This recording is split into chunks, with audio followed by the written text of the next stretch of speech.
Fala galera, meu nome é Lucas, voltando para mais um vídeo comentando sobre os spoilers do capítulo 1066 de One Piece. E a gente tem aqui que daqui pra frente o Oda só vai tacar pedrada. Pedrada em relação a segredos, relações e tudo que é obscuro que a gente ainda não conhece dentro da história de One Piece, e a gente vai comentar sobre isso nesse spoiler aqui. Mas antes do vídeo começar, queria só dizer que a gente tá com o Luffy ainda. Esse aqui foi o único Luffy que sobrou, que tá lá no nosso site. Os outros figures que estão lá, vocês têm que importar, vem de fora do Brasil para o Brasil com frete grátis. E esse aqui é o único Luffy que eu tenho em estoque e eu posso enviar para você. O link vai estar aqui embaixo na descrição, tem um link da Shopee e tem um link do nosso site também. Se você quiser adquirir, o outro Luffy que eu já tinha já foi vendido, já foi enviado, e esse aqui está esperando só ir para sua casa. Por enquanto já vai deixando aquele likezão, se inscreve no canal se ainda não for inscrito e sem mais enrolação, bora pro vídeo. Capítulo 1066, título: A Vontade de Ohara. Então, muito provavelmente aqui, a gente vai ter algumas coisas reveladas sobre o que aconteceu em Ohara e o que pode ter acontecido que a gente não soube, e a gente vai comentar nesse capítulo.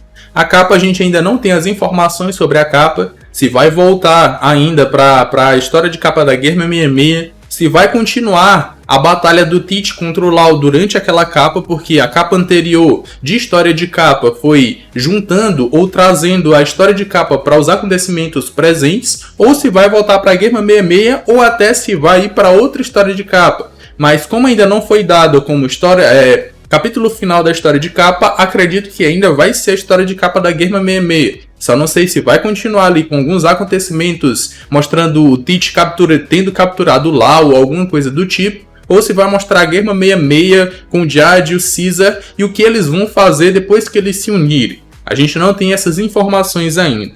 Mas começando, nós temos que o Dragon e o Vegapunk estavam em Ohara depois do ataque do governo mundial. Eles conheciam Clover. Então aqui nós temos uma relação bem interessante, que a gente não sabia que existia até capítulos anteriores, que foi a relação do Dragon com o Vegapunk, e agora a relação desses dois com o professor Clover, que era aquele professor de Ohara, que acabou morrendo no incidente. Então essa conexão a gente não sabia, e esses são três personagens bastante importantes em relação a conhecimentos da história obscura que o governo mundial ainda quer esconder do resto do mundo. Os ideais do reino de 900 ou 800 anos atrás, que foi destruído em 800 anos atrás. Continuando, após o ataque a Ohara, o Dragon decidiu formar um exército. Então foi só depois do que aconteceu em Ohara que ele decidiu que teria que lutar efetivamente contra a Marinha e o governo mundial, mas principalmente contra o governo mundial, porque a Marinha é mais uma força de ação, uma força de ataque do governo, enquanto o governo é que está por trás de tudo. Então foi só depois disso, desses acontecimentos, é que o Dragon realmente quis criar o exército revolucionário. E lá, naquela época, ou em uma história de capa, se eu não me engano, a gente pode ter indícios que o Dragon estava lá, e ainda mais indícios de que relacionados ao seu poder, ao seu possível poder, que é a Kazekage no Mi e a Logia do Vento. Porque assim como ele criou um caminho de vento, de alguma forma, lá no reino de Goa, para salvar todo mundo que iria ser queimado, a gente tem algo parecido lá em Ohara. Então pode ser que o Dragon tenha salvado várias pessoas de lá. E a gente, acho que já até apareceu em histórias de capa, uma mulher parecida com a mãe da Robin e outras pessoas que também poderiam terem sido salvas desse acontecimento em Ohara. Só que o que é dito aqui nesse capítulo é que ele chegou lá depois do que aconteceu. Então pode ser que ele não tenha chegado a tempo. Ou chegou a tempo e depois voltou para ver o resultado. Ou para o que a gente vai comentar um pouco mais nesse capítulo aqui. Um grupo de gigantes carregou todos os livros de Ohara para Elbaf. Esse grupo era liderado por alguém com bandagens por todo o corpo.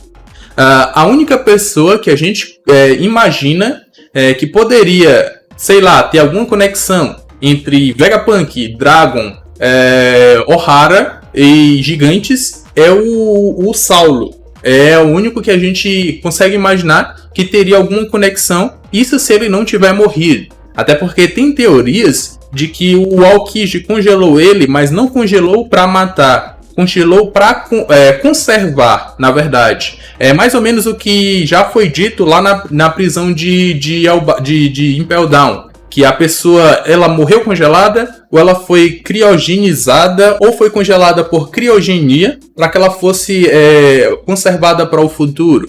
O Aokiji utilizou um poder parecido com isso, que não foi congelar para matar, mas foi congelar para conservar. E pode ser que naquele momento o Saulo não morreu. E aí eu só vejo ele sendo o elo de ligação que liga todos esses personagens com Elbaf.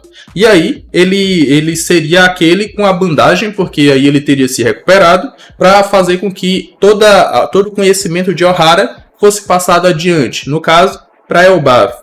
Só que lembrando, se eu não me engano, o Saulo ele não era de Elbaf. Ele era de uma ilha de gigantes que era separada de Elbaf, que eram gigantes mais sociáveis que os gigantes de Elbaf. Então pode ser que não seja ele por causa disso, porque ele não era diretamente de Elbaf ou da ilha de Elbaf, mas de uma outra colônia de gigantes em outro local.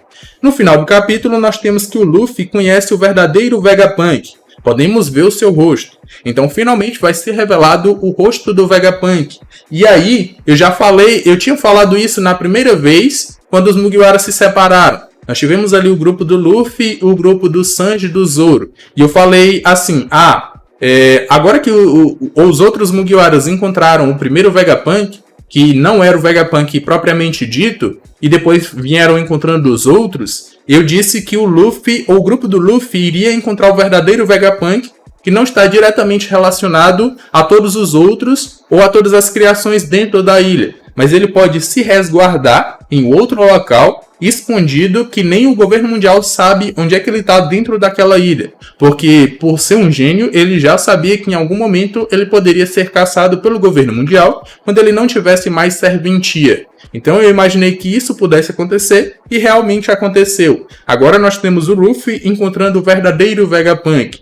A partir da sua aparência, a partir dos seus poderes, a partir dos seus ideais, pode ser que a gente tenha a confirmação ou não que o Vegapunk pode entrar para o bando dos Chapéus de Palhas. Algo que a gente já vinha imaginando que pudesse acontecer. Inclusive, a gente tem que ver o que ele realmente quer fazer. Se ele realmente quer se entregar para a Marinha e morrer, ou se ele tem planos a mais. Só que eu acho que por ele ser uma figura que conhece o Dragon, conhece o Clover, ele seja uma figura mais velha.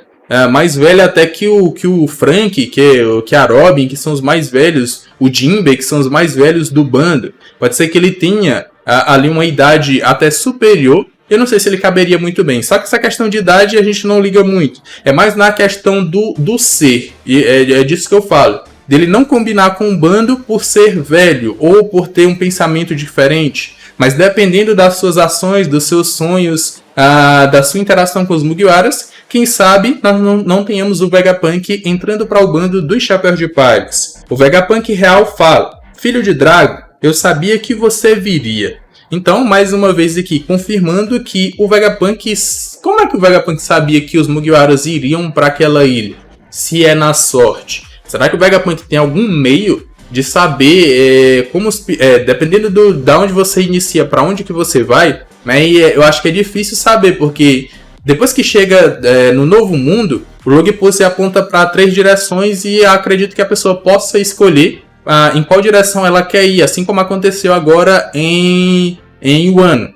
O Luffy queria ir para uma direção, mas acabou indo para outra por sorte. E ele acabou caindo nessa ilha por sorte. Então não sei como era que o Vegapunk sabia, ou se ele sabia que um dia iria encontrar o filho do Dragon. Mas que o Luffy iria para aquela ilha é um pouco difícil dele saber. Então esses aqui foram os spoilers iniciais que saíram desse capítulo. A gente vai comentar só sobre eles, porque eu não vou esperar mais spoilers, senão eu comento lá no capítulo e aí você pode assistir. Espero que vocês tenham gostado desse vídeo. Se sim, já me recompensa com aquele likezão. Se inscreve no canal se ainda não for inscrito. E como eu falei, nós temos o Luffy. Ele vai estar aqui embaixo na descrição se você quiser adquiri-lo e eu posso enviar para você. Os outros que estão lá no site, eles são figuras importados de fora do Brasil para o Brasil com frete grátis. E aí você pode adquirir. Por enquanto, já vai deixando aquele likezão como eu já pedi, se inscreve no canal se ainda não for inscrito, e tô deixando aqui na tela final os últimos 2 vídeos aqui do canal que eu acredito que vocês vão gostar. Eu me despeço por aqui, um abraço e valeu!